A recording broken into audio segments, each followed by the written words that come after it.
feel like something is lacking and I'm just not feeling as motivated anymore. And we are wired to actually look for what could possibly go wrong. When I take a break Yeah. is when the best ideas come, when solutions Yes. to the problems I've been dealing with come, is when I take white space. If you're constantly hustling and grinding and you're burning out yourself, your clients are going to pick up on that. If you want to get to the end of your journey or get to your goal or whatever it is that you're working on, you're going to feel that much better if you get there and you did it in a way where you're... Today, I'm excited to introduce you to Kristine Gardner. She has been in women's health for over 20 years in every area, including mental health, physical health, and spiritual health. Today, she inspires and coaches women on their own unique path in life. This might include goals related to healthy habits in their wellness routine, work-life balance, and nervous system regulation. Her passion is helping women create lasting habits through simple, everyday practices that truly cause transformation. Hi, Kristine. Thank you so much for coming on to the show. Hey, Valerie. I'm so happy to be here. This is exciting. So I invited you on because we've had a lot of coaches, mentors, business coaches on this podcast, but you come at it with a slightly different perspective. You're in the grind, you're doing the work with our clients. Most of our listeners are wellness professionals of some kind, and you're doing the same work that they are doing. And I'm particularly interested in what you do because you've grown an incredible business and you're doing the work with the nervous system and women's health, which I think is such a hot topic and such a valuable thing right now. So thank you, Valerie. You're welcome. So you've been in the wellness industry for over 20 years, right? And so I would love to know from your perspective, what you've seen change most with the women's health industry. Getting right to it. I love it. So yes, it's hard to believe I have been in this wellness space for 20 to 25 years. I've been married for 20 years. So I guess it's been a little bit over. It's been about 25 years. And what I see now in the wellness space is that there's a sense of slowing down. And in the beginning, or if I go back to my beginning, if you will, it was more about, okay, what can we do more of? And just this sense of trying to keep up with everything. There were so many different pieces coming into wellness, and to try and learn more and understand more, and just almost like this hustle culture.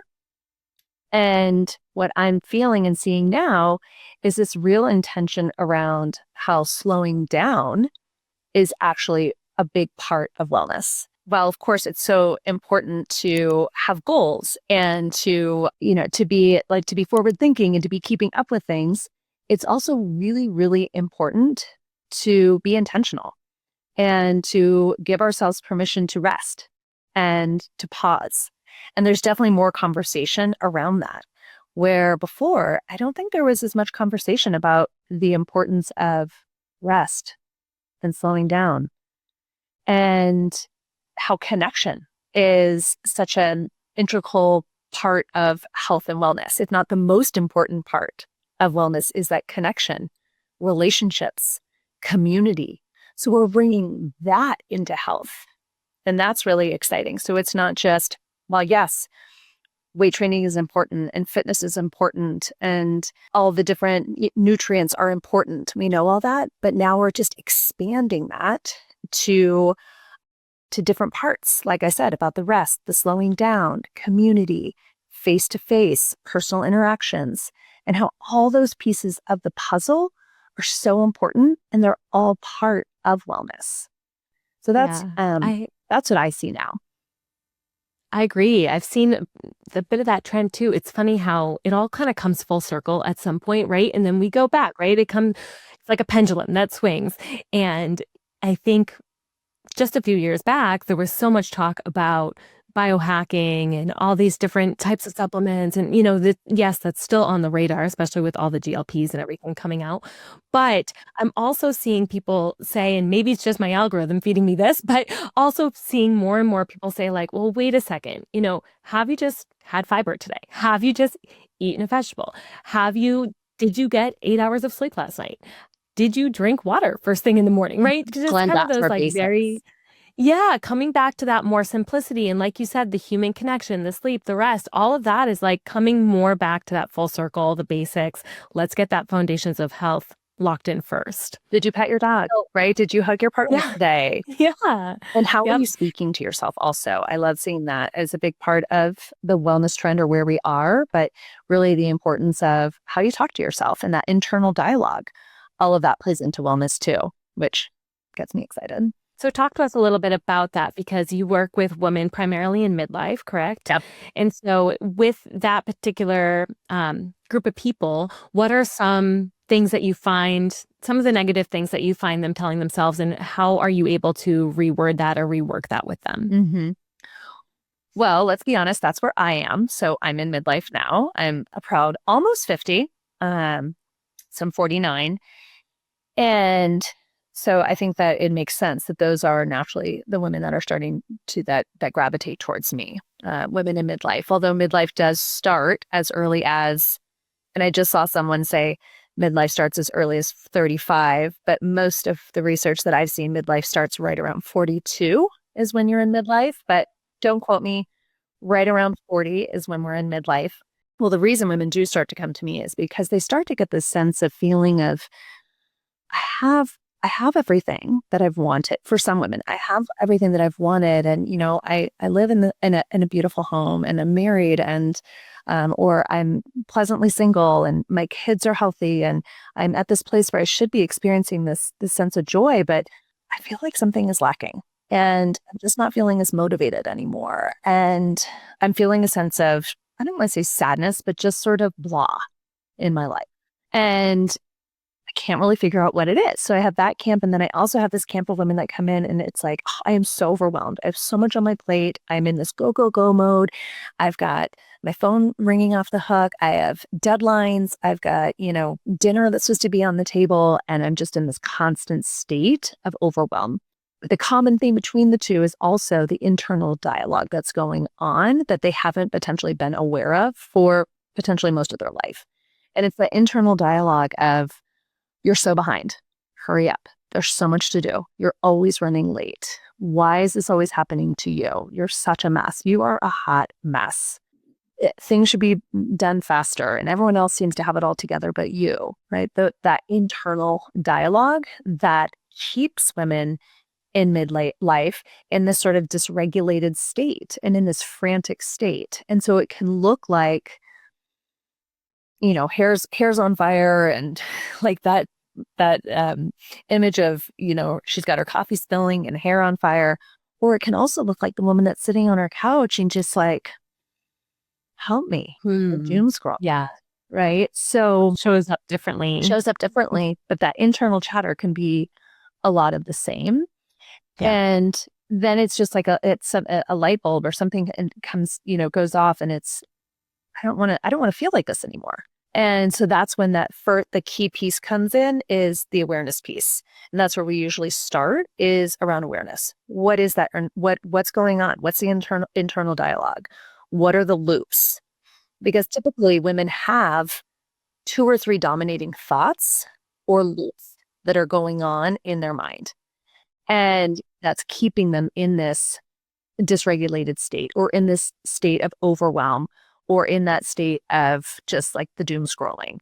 And so it's working together to figure out what are those dominating thoughts? What are those loops? And then how can we shift the story? How can we change the story, the internal dialogue, to one that's serving you? Because most likely the story, the thoughts that are going on in her mind are just a habit. They're habits. Thoughts are habits.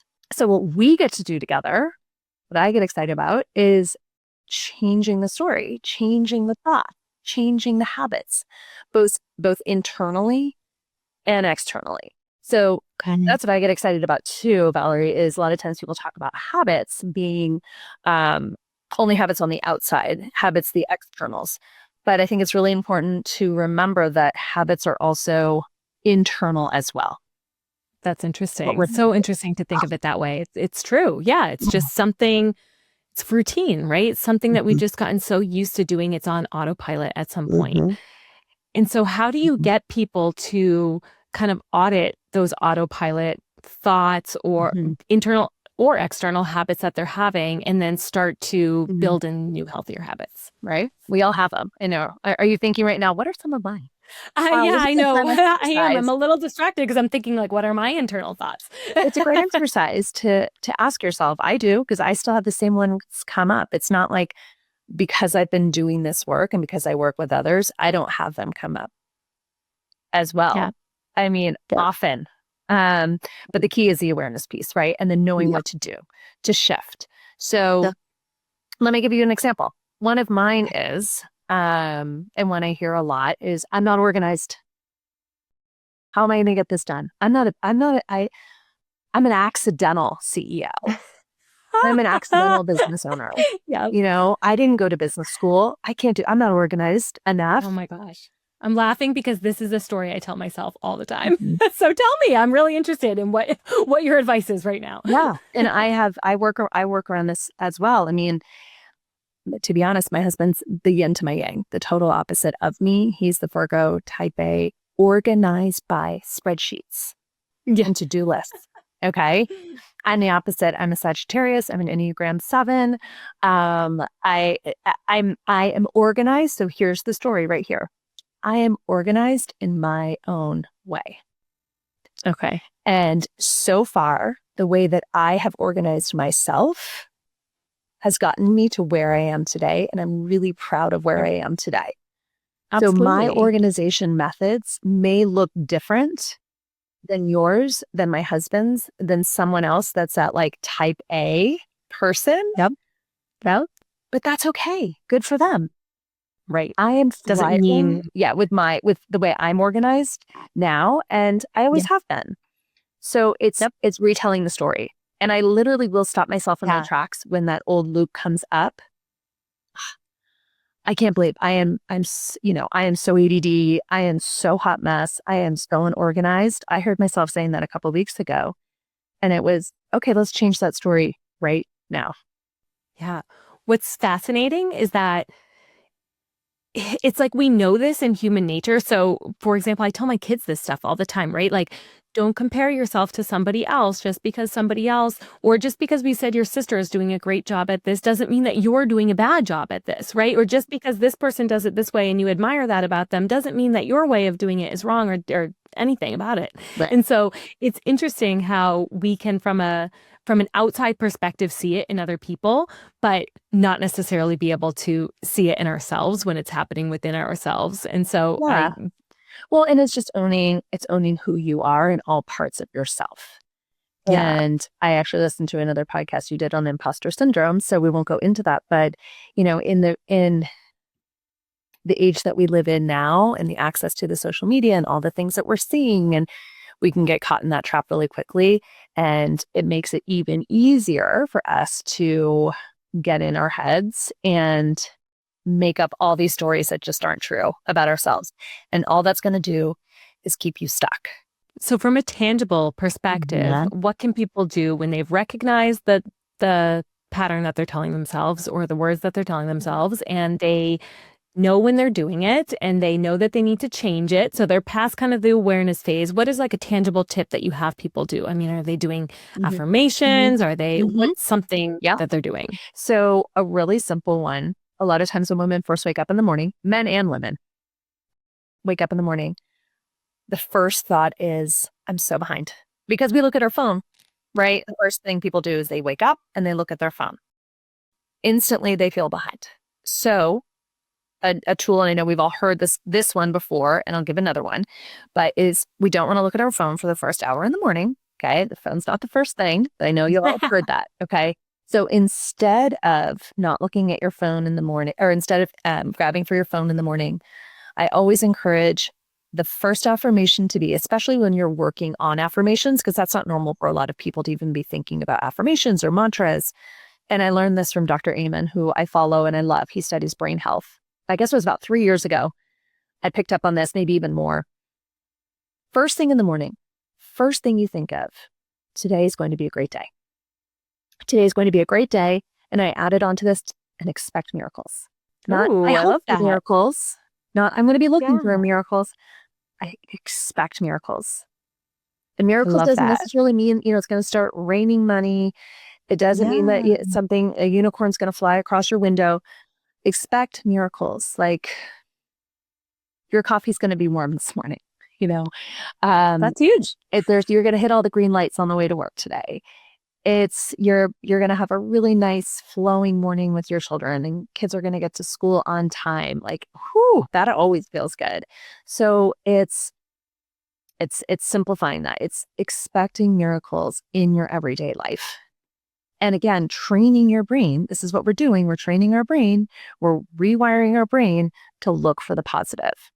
Because Which is hard. most of us, yeah, we are wired to actually look for what could possibly go wrong. Right. So a lot of it's shifting that. Yeah. Yes, I do think that when you open yourself up to those miracles, right? I call it magic, whatever you want to call it. Yeah. It's like it is everywhere, but you have to almost be actively looking for it, right? Because our brain You is do. wired to see the negative. So you do have to be in consciously aware and consciously looking for kind of the magic all around us. And it truly is everywhere. And it's funny that you say the green lights because I feel like so fired up when I get all the green lights, right? Going to the gym in the morning or wherever I'm Who going. doesn't And love that? and Yeah. it's such a simple, small thing, but it makes life that much more fun. It Yeah. brings joy. People also Mhm. resonate with glimmers. Look for the glimmers, right? Look for the Yeah, good. I like that too. Yeah. Yeah. So, talk to us because you are the expert in nervous system regulation. Talk to us a little bit more about why that can potentially be the missing piece for a lot of people when they're focused on other aspects of their health. So what I think, Valerie, because I didn't for so long, I just don't think people are thinking about it. And they don't understand what exactly the nervous system is and how it plays into their everyday. And so it gets overlooked. It's sort of like the people will say, "Oh, I've had such an insane day," and "Oh, I'm a hot mess," and "I'm just crazy," and "I'm so overwhelmed." And we go back to what we were talking about before. That's just the story that they live in. But what they don't realize is that this is something internally that's going on that potentially their nervous system is dysregulated. And they don't realize that it is something that they can work on to work with their body. It's a mind-body connection to work together to help their body feel more in flow and to help their mind and body feel connected so that they feel regulated, that they feel balanced, that they feel present, that they feel joy. And also that yes, you can feel the sadness and you can have a day that's overwhelming and you can have those hard days. But the difference is you know how to recognize that, what's going wrong, what's feeling chaotic in your day, and be able to pause and think, okay, what do I need right now internally? What do I need right now to get back to that feeling of calm so that I can shift from this feeling of chaoticness back to a sense of a little bit more peace today. Maybe it's not going to be that you're in total peace, right? And flow, you're just having one of those days, but you're aware of it, you recognize it.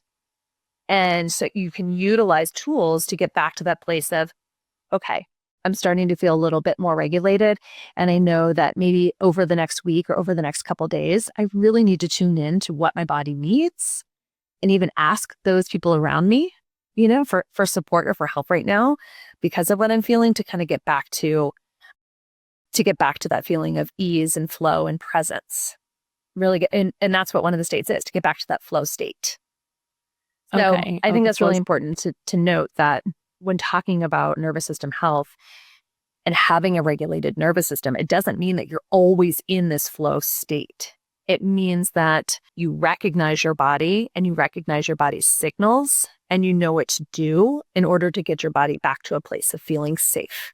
And that's also a really important word, is that word safe, so that your body does feel safe at home. Right. Yep. Which determines so many of our decisions that we make throughout the day, the actions that we take throughout the day. If we're not feeling safe, right, it's going to look a lot different in what we're able to do and get done. And it's funny because we're talking about slowing down and all of that, but in some ways, do you find that this is actually working on your nervous system and slowing down can actually be strategic for productivity, for growth? Yeah. I feel like you were going to answer that question too. But yes. I'm wondering from your perspective, because I know my perspective, but yes. I absolutely do. And I think for a long time, there was that we were in that hustle culture. And we always felt like, again, we needed to do more and do it faster. Now, I will say there are moments in time and there are seasons in our lives and in our businesses where we do need to be in that, and I'd love to insert another word besides hustle, but we're working harder. It's a little bit more of a grind. It just is. Like, that's reality. Okay. So it's not like I'm living and floating on this cloud here.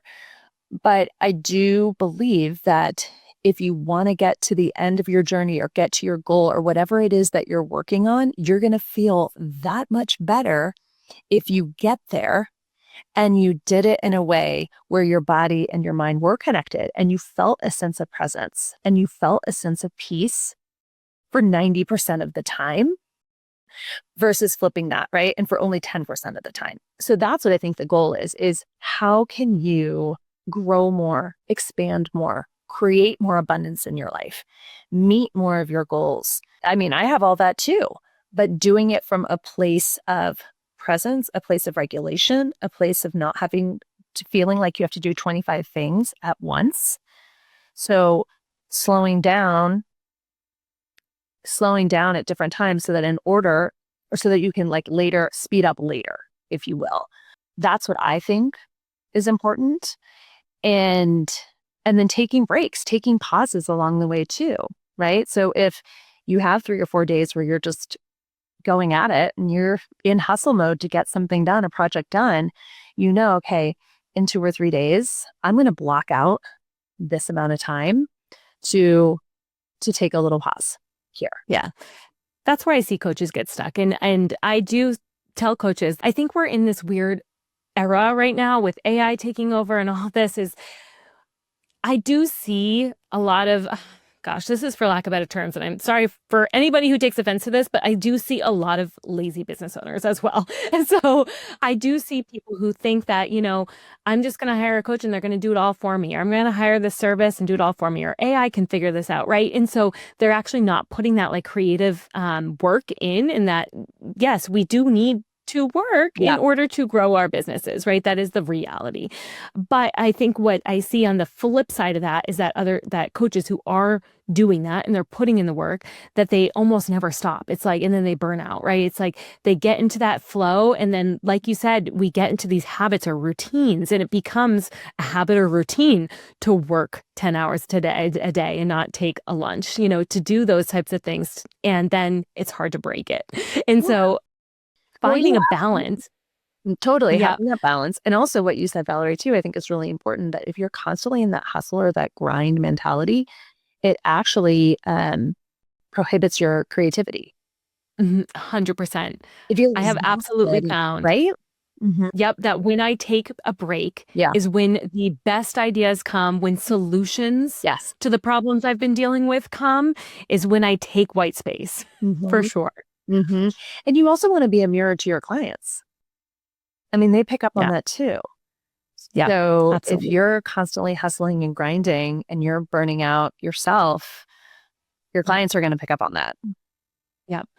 So for the coach or the woman who's can't necessarily differentiate between like what's too much and what's not enough, how much rest do we need, how much rest do I not need? Are there physical signs? Because I know we talked about the kind of mental internal signs, but I also find that sometimes it's hard for people to like recognize when that's happening.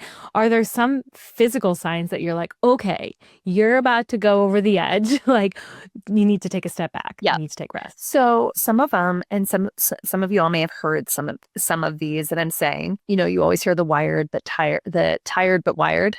Right. So you're exhausted, but then you go to sleep and you're just staring at the ceiling, or you're waking up at 3 o'clock in the morning. And yes, we can say that's hormones, and it's also related to your nervous system. So That I think that is a clear sign. And I've 100% had it myself. I mean, I think about it when I'm stressed out, when I'm overthinking, when I have something on my subconscious, I'm up at night and I'm staring at the ceiling and I'm stewing.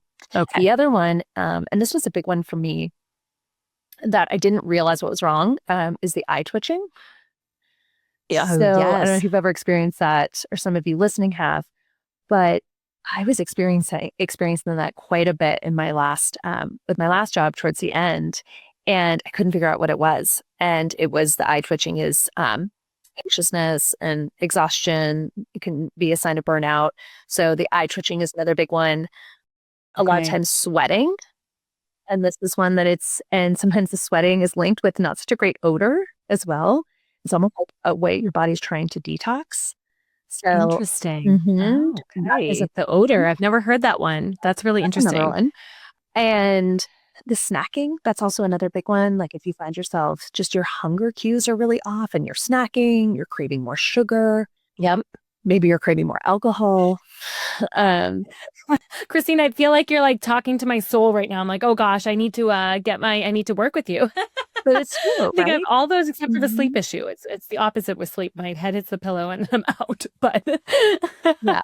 Me too. yeah. Excuse me, my head will always hit the pillow, but then sometimes, like I said, if in the states where I have a lot on my mind, Yep. it's up in the middle of the night, or just waking up really early in the morning, or my dreams are off, or whatever it might be.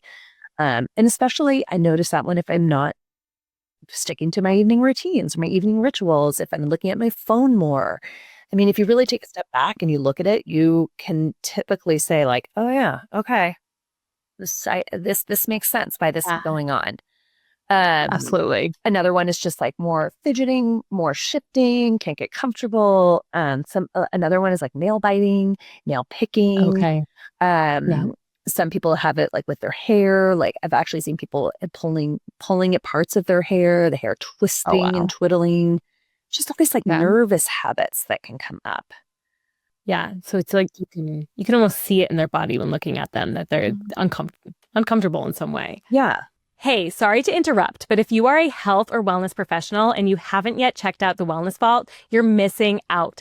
The Wellness Vault is a content hub for coaches who create their own plans and programs for their clients, run workshops, create digital guides, and so much more. You can now do all of this in a fraction of the time so you can focus on your clients and grow your business faster than ever with more you time. The link to The Wellness Vault is in the show notes, so go sign up for your free trial today. So you talked a little bit about, when your morning or afternoon routine is really off, that then you start to feel a little bit dysregulated. So can you talk to us about what's your morning and evening routine and kind of what do you recommend as a starting place for people who don't have one? Mhm. So I think this is really important because, again, on social media, it makes us feel like we need to have this hour-long crazy morning routine or all these different, the vibration plate and all the different drink concoctions and all the supplements and all the things, right? We know, Yeah. we know. Here's what I want to say. A morning routine has to align with your personality and your life. So that's one of my favorite things when I start working with clients is I'm not going to hand you a written out morning routine. Your morning routine is not going to look the same as mine because we are totally different people, but we're going to find something that works for you and permission to change it. That's the other thing. Yeah. It doesn't mean because this is what your morning routine is going to be right now. It's not going to be the same in the summer. I can tell you that right now when your kids are home and the sun is coming up at a different time and your sleep patterns are different. So what I think it's really important to also say permission to change and to shift things around in your morning and your evening routine, depending on your lifestyle and how much time you have. And to come back to your question though, and to simplify and to give an answer that we can all take something away from, it's important to have 3 anchors. Okay. So have a morning anchor, an afternoon anchor, and an evening anchor. And your morning anchor, Valerie, can be as simple as what we were talking about before. First thing in the morning, when you wake up, today is going to be a great day. That's a routine. Are you waking up and looking? Some people are like, I don't have a morning routine. I'm like, do you look at your phone first thing? Yeah. Oh, you do have one, right? Just So not the one it's that just you not the probably one you want. want. So when you wake Yeah. up in the morning, first thing, today is going to be a great day, and then grab your water. Okay. That's a routine too that you have already filled up. 16 ounces of water. It is sitting by your bed. There's no friction. That's really important to do. There's no friction. It's there. And when you go downstairs, if you're going to alkalize and you want to have your lemon water, the lemon's already cut. There is no friction. Your electrolyte is out. Your supplements are there, right? So it's all, I do love the vibration plate. I know it's getting a lot of, I was going to ask you about that. but I walk down the stairs and there it is. It's not down to my gym. It's not down the TV room. It is at the bottom of my stairs.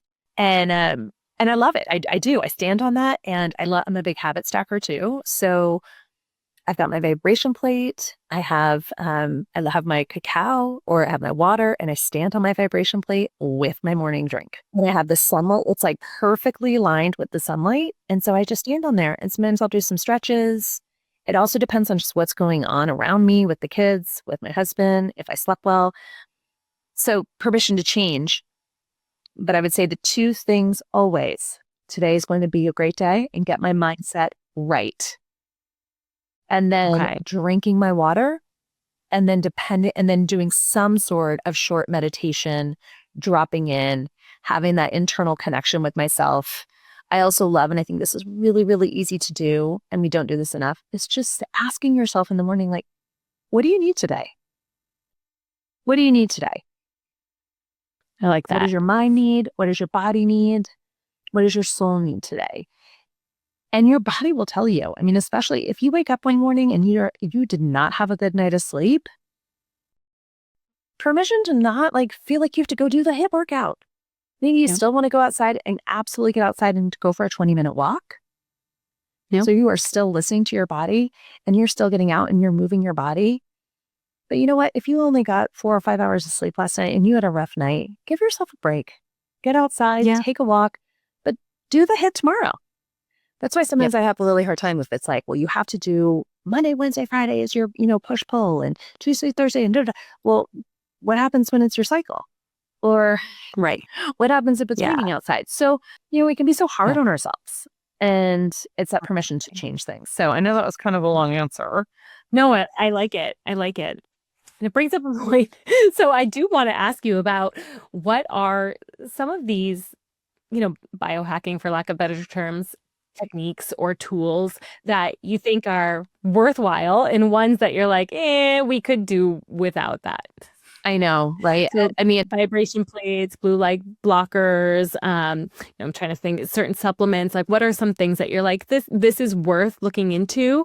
And I know, yes or no's, right? So, okay, let me just give you a couple that I think are yeses, and that are free, that you have them.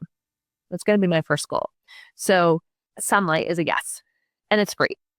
Okay. We know that. Get outside, take your glasses off, get that morning sunshine. My husband, sometimes he loves to go right to work. And I'll say, just stand outside your office for literally, please, 1 minute, and just let the sun hit your eyes. Okay. So get your sunshine, get your water, do your affirmation. Those are, cold plunging your face. That is another great. Okay. Love that.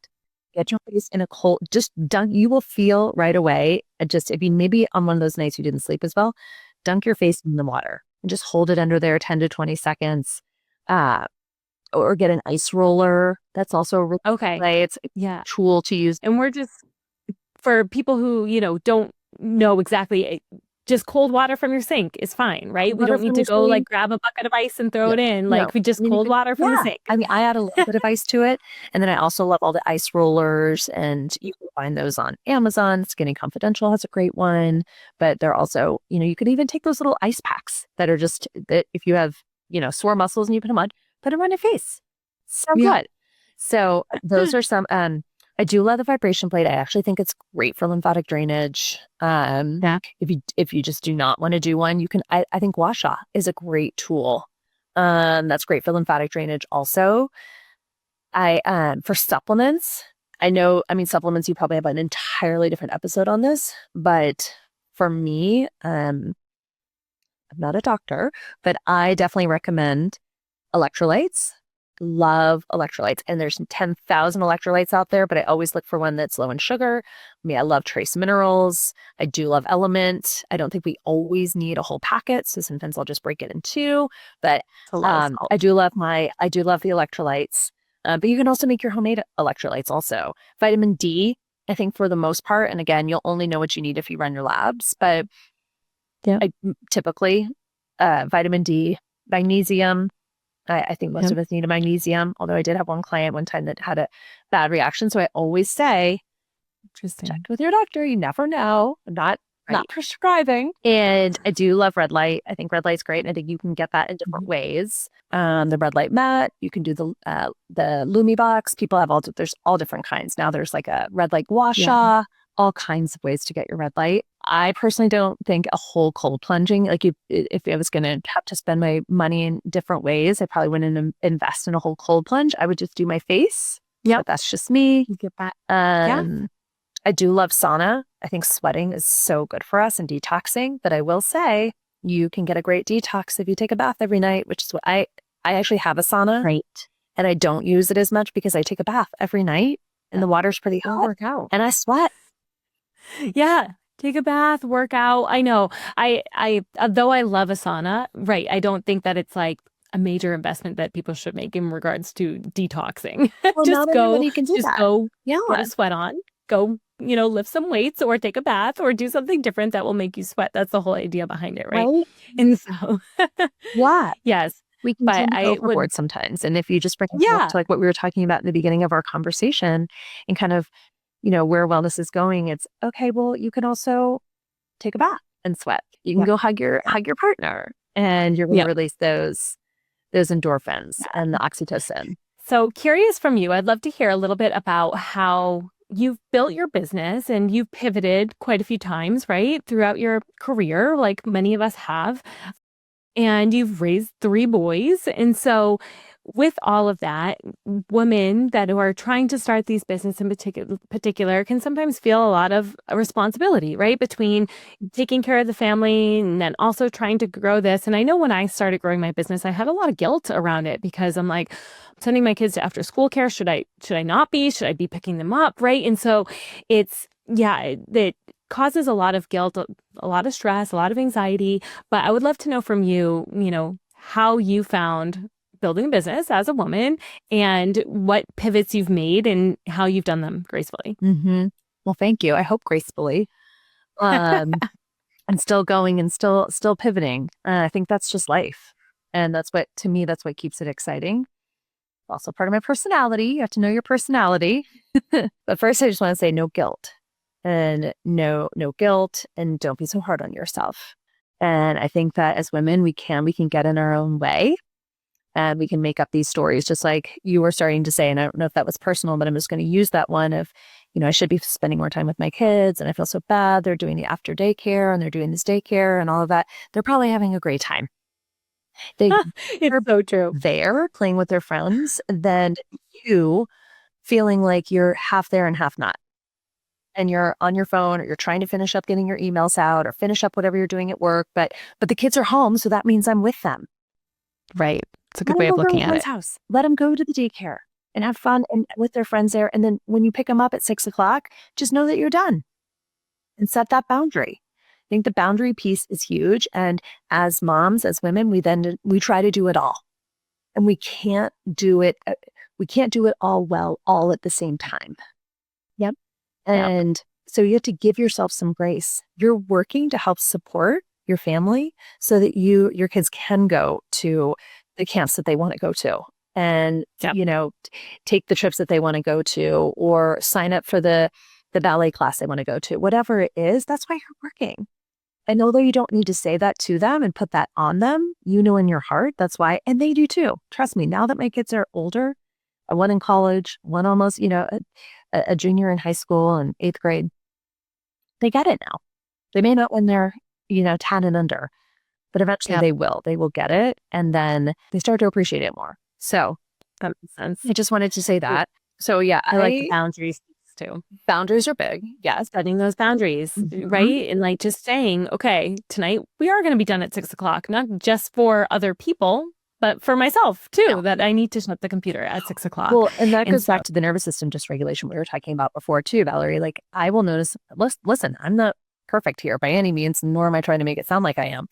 I find myself on my phone, and my kids are the first ones to tell me now, like, get off of your phone if I'm on my phone. Okay, so it's a conversation. I am actually going to go and leave my phone upstairs in my room. Nothing is urgent. That's another one. Nothing is absolutely urgent unless, you have something in your life.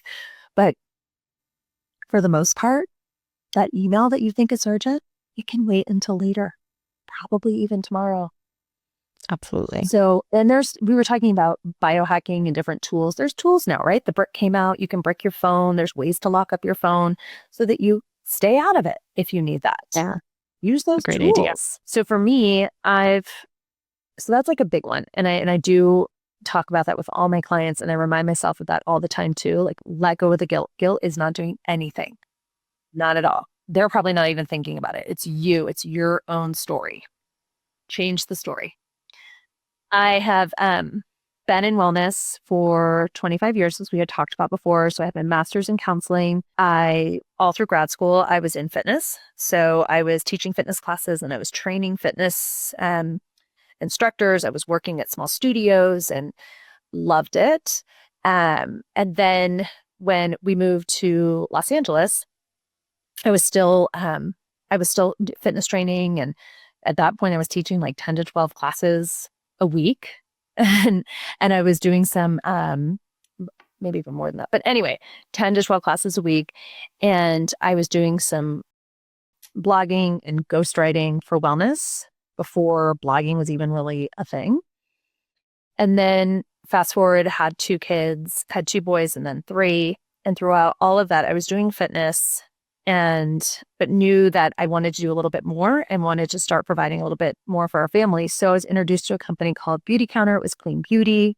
So I got into the direct sales space. I'd never done that before, didn't know what that was, but really enjoyed that for about 10 years and built a ginormous business, learned a ton, and learned so much about the importance of toxic overload, clean beauty, all of that. But then really started to feel my own burnout and wanted to make that pivot again, and starting to take the cues from other women around me as well. And so that was when I started getting very much into meditation. And so I started small meditation groups for women, doing it online, and the meditation groups turned into small coaching groups, and then small coaching groups. Then I shifted more into one-on-one coaching. Then I was doing a little bit of all of that, created my own online course, then started studying with IHP, Institute for Health Practitioners, then started doing a little bit more with nutrition, started doing some nutrition and health coaching. And that's where I am today. It's all so it all kind of fits in together. But now primarily my focus is on coaching around nervous system health, around all different types of wellness, but specifically mindset, nervous system, and how to incorporate more joy and peace in your everyday life. Yeah. And what I want people to hear from that is that you absolutely can shift. You can make changes. You can pick. So we talk a lot about, in business sessions about how you do have to kind of pick a niche. You got to be able to talk to a specific person and be able to message, right? But it doesn't mean that you're stuck doing that for the rest of your life. So just because people will say, well, I don't want to put myself in this box because then I can't do this or I can't do that. But you absolutely can do this and that if that's the passion that you're being pulled towards later in your career. But whatever you're being really pulled towards right now, that's what you should be focusing on in the moment, and kind of pick that, narrow down a little bit. And there's always room for movement later in your career. You can always pivot, you can always change. And you've done it, so beautifully throughout the years from fitness to Beauty Counter to, health coaching and then meditation before that. That's a lot of different areas of wellness that you've worked in and that you've covered. And I would guess that when you made those pivots, you never quite felt like you were starting over, right? We take the skills that we learned from one area and we apply them to the next area. You probably learned a ton of sales skills from Beauty Counter that you've then been able to apply to your current business. And so it's never starting over. It doesn't mean that if you pick one thing and it doesn't work out, that you can't later go back. You can always go back and do something else or do something completely different, but take those skills that you learned and apply it to the new sector, right? Absolutely. Oh, and do what brings you joy. Yes. Well, that's fun. Absolutely. And kind of look at where you are in your life also. I mean, that was a lot of where I am now. I needed more meditation in my life. I needed that permission to slow down. And I needed more community. I wanted more community. And so my best friend and I started, we co-host wellness retreats for women. And we started doing that last year. We've had 3 retreats. We're just about to go to Ojai. Love them. All of them have sold out. And it's we call them Midlife Women's Wellness Retreats.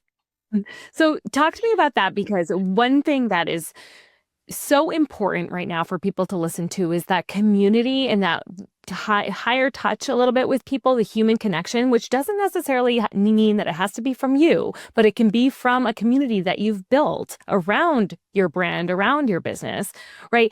That can help support people. But right now, as we know, with AI taking full force in the information space, that information and education just is not as valuable as it once was.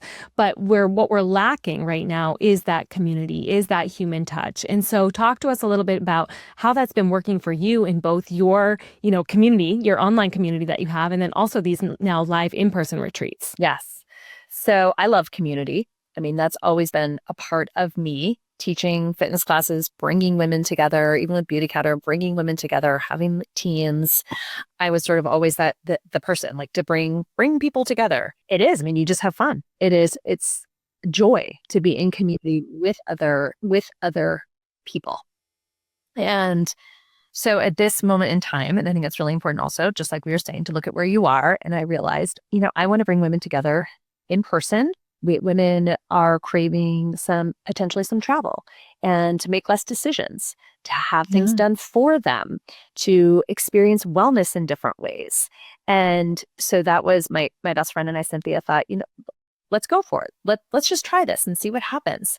And so that was what we put together our wellness retreats. We didn't know if anyone was going to sign up or show up, but women were really excited about the idea of coming together. Wellness, hiking. We do cacao ceremonies. We bring in other experts also. So we're not just leading everything. We bring in experts. So women are learning from other people. They're connecting with women they've never met before. And then leading with this sense of connection and joy and peace and how fun that we just spent 3 days together and didn't have to make a decision because we planned everything. Yes. So you have those bigger community events, but then all the way down to this weekend, I'm doing an in-person event at a local fitness studio. I'm teaming up with an RD, registered dietitian, and we're talking about hormones and habits and happiness, and getting women together and having a panel and having a discussion in real life about it. And really looking forward to that. Again, we get to hug. Yeah. It's so good to see you. We're in real life.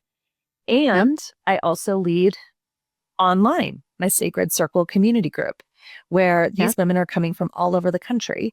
They, all the way from actually one woman in Canada, all the way from Colorado to New York, right? All over the country. And we get to come together and talk about all things midlife, what's bringing us joy, nervous system regulation, tips, dreams, manifesting, and just seeing each other. And I think that's a really important piece too. What women always say after our group circles, we do our women's circles, is it just felt really good to be seen and really good to be heard. And also it just didn't feel like I was so alone. Like I'm not the only one that's feeling that. Oh, that's so powerful. So powerful. Right? Yeah.